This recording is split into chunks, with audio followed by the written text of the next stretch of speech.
Ito ang ating GoPro Hero 6 Black na ginagamit natin pang motovlog. Masasabi natin na kahit luma na, ito ay maaasahan pa rin sa lahat anumang anggulo ng ating video na ating kukuhaan. Ito rin ang pinakamurang action cam ngayong 2023. So ngayon guys, gagamitin natin yung GoPro Hero 6 natin. Magmo-motovlog tayo. So paalis tayo rito ngayon sa Tektite. Sana hindi maulan, no? So kahit kasi luma na tong GoPro Hero 6, maganda pa rin siyang gamitin pang motovlog guys. Maganda yung stabilization niya. Bali yung gamit nating motor ngayon, Suzuki Address. Tapos gusto ko lang rin naman i-share sa inyo, no, yung kagandahan nitong GoPro Hero 6 na to guys. Napakaganda ng audio niya, no, kapag ginagamit natin pang motovlog. Tapos yung mic na ginagamit natin dito ay hindi naman original, para lang siyang lapel. So isipin mo, yun yung ginamit ko na to sa GoPro Hero 4 natin, tsaka sa Hero 10 yung nasira. Napakaganda niya, wala siyang wind noise.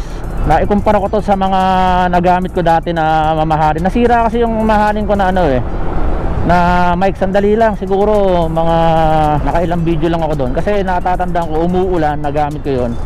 Natanggal ko yung camera, tapos hindi ko natanggal sa helmet yung mic, so nabasa siya, no.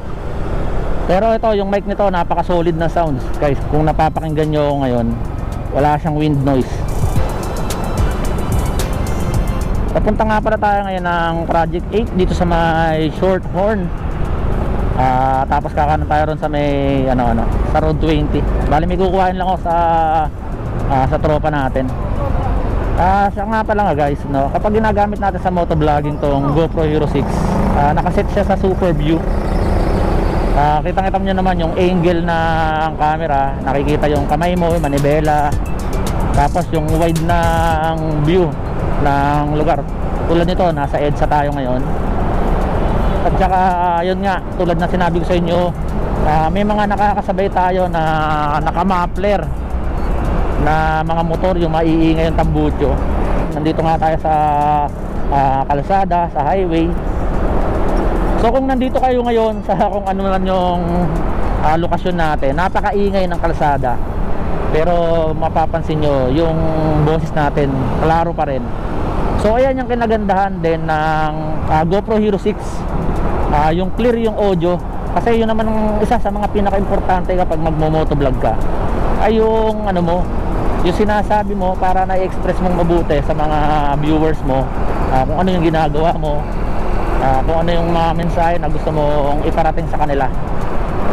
So tulad yan, itong Suzuki Smash, naka-muffler yan guys, napakaingay. Pero makikita nyo sa kasamang napipilter yung wind noise tsaka yung ingay ng muffler. So yun nga guys, no, meron tayong last video about sa GoPro Hero 6 natin na sabi ko nga sa inyo na nabili lang natin to ng 5,000 pesos sa tao lang.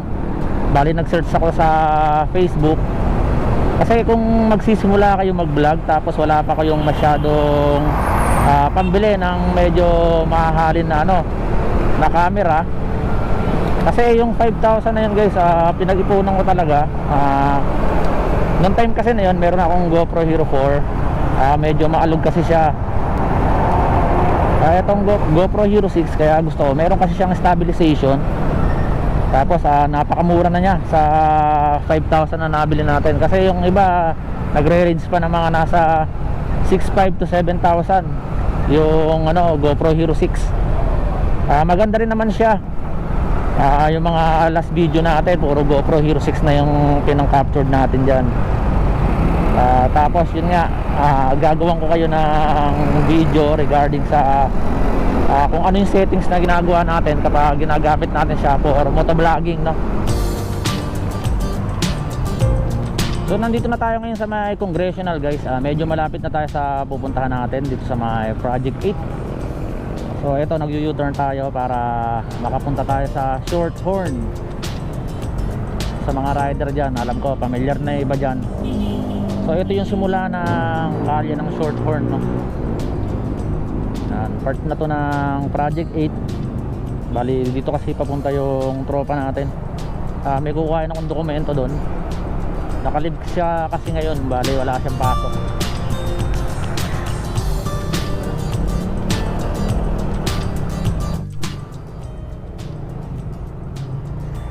So ito, nandito na tayo guys, no? Kaya si Jojo rito. Yun, pasukin natin to. Sumobra tayo, ikot tayo.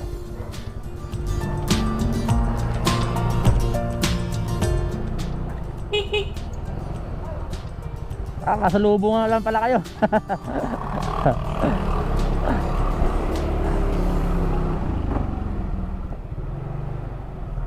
Kachat ko lang sa'yo, Jo eh.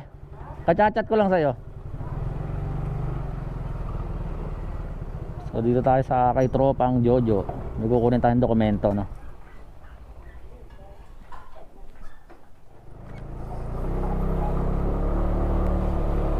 So okay guys, nakuha na natin yung kinukuha nating dokumento ron. Palabas ulit tayo ng Road 20, ayan, tapos babalik tayo ng Shorthorn. Tapos guys, dagdag ko na rin, no, para sa mga nagtatanong kung ano yung settings natin. Yung GoPro Hero 6 na ginagamit natin ngayon, default settings lang yung ano natin, yung ginagamit, kung ano yung ISO nya, yung white balance nya. Yung binago lang talaga natin dito, yung stabilization tsaka yung super view pag magbablog tayo, yun lang. Pag ano, papakita ko sa inyo kung ano yung settings ko. Ito nga pala yung ating setup ng camera, no? Ayan yung pagkakalagay natin sa helmet. Kung mapapansin nyo, napakalit na mga wire na nakalagay rito kasi yun lang yung mic, tapos yung mic adapter nya. Tapos pakita ko sa inyo kung ano yung tsura ng loob. So tapos guys, ayan yung loob ng helmet natin, no? Bali yung mic nya nandito sa loob nito. So mahirap lang tanggalin eh. Diyan ko nilagay para yung wind noise hindi masyadong masagap. Tapos ayan, ayan yung tape para papunta yan doon. Tapos palabas rito, papunta rito sa may mic adapter. Kapag sinabi kasing GoPro Hero, nagsimula yung pagkakaroon ng stabilization or stabilizer nung lumabas ang GoPro Hero 5 guys. So after nun, nagkaroon ng GoPro Hero 6 at mas pina-improve nila yung stabilization. So tulad ngayon ito guys, medyo alon-alon yung kalsada, mapapansin nyo, no? So masusubukan rin natin kung gaano ka-stabilize yung GoPro Hero 6. Kasi ako may experience na ako na gumamit ng GoPro Hero 10. So isipin mo ilang GoPro unit ang nilagpasan, tapos nagkaroon ako ng GoPro Hero 10 na nakita natin kung gaano talaga ka-smooth. Pero kung tutusin, kapag pagmamasdan mo yung mga videos na ginawa natin sa GoPro Hero 10 tsaka sa GoPro Hero 6, halos wala naman parang pinagkaiba, no? Siguro medyo merong konting alog lang yung GoPro Hero 6, pero hindi naman masyadong halata. Tulad nga ito, ginagamit natin ngayon, GoPro Hero 6. Kapag nadadaan tayo sa may hindi masyadong pantay na kalsada, medyo maalog talaga. Pero kapag nakikita na sa video ay stabilize yung video, no? Isa sa mga pinag-isipan ko, kasi bala ko talaga bumili ng GoPro Hero 5, kaya lang nakita natin sa Facebook to, nakapost, binili na natin. Kaya eto na, GoPro Hero 6. Talagang advisable, talagang may sasuggest na pwede mong gamitin kapag wala ka talagang budget. Natin, no? Kapag bibili kayo ng second hand na camera, kumbaga kahit anong camera basta second hand, wag na kayong mag-i-expect ng pinaka the best na ini-expect nyo sa mga brand new, di ba? Mayroon mga hidden mga hidden defects pa rin yan. Kumbaga kilatisin nyo na lang mabuti, no? Yung sa akin kasi itong GoPro Hero 6 na to na nabili natin, ay madali na siyang malobat. Tapos yung ibinigay sa aking battery na pinagbilan natin ay isa lang talaga.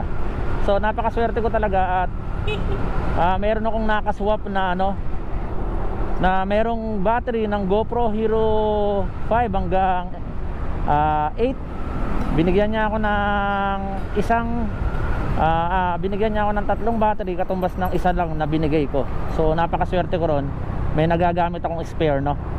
Bali may total na 3 battery na tayo kapag nagmo-motovlog. So last time nga pumunta tayo ng Infanta. So ang ginamit lang natin na ay halos 2 battery pero charge natin sa power bank. Kumbaga parang reserba. Yun, isa rin sa mga importante yun kapag mag-vlog kayo sa malayo. Magdadala kayo ng power bank guys para sa dagdag na rin suporta sa battery nyo.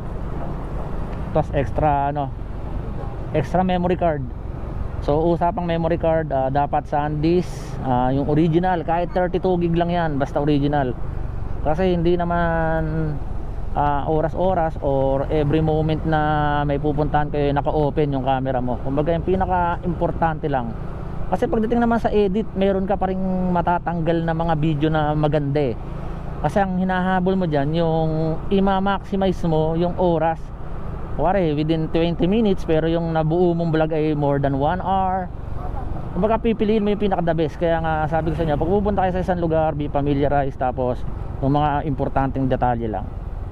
Tapos kung may mga aksidente na pangyayari na talagang hindi inaasahan, may settings naman si GoPro, yung quick shot. Kumbaga parang kahit nakapatay siya, mabubuksan mo yung GoPro. So by the way guys, tatapusin ko na muna yung video ko rito. At maraming salamat sa mga nanood. So kung nagustuhan mo tong video na to guys, please don't forget to subscribe, like and share. Escoria Motovlog po. At saka yun nga, lagi tayong mag-iingat kung bibili tayo ng mga second hand na mga gamit. So lagi tayong aware sa mga hidden defects nya. So maganda, kilatisin mo ng mabuti. I-testing nyo hanggat maaari, 1 tasawang testing ang gawin nyo bago nyo siya bilhin, no? Mas lamang kasi kapag may alam ka at may pinaghandaan mo yung binili mo. So hanggang sa muli guys, Escoria Motovlog, ang inyo pong lingkod.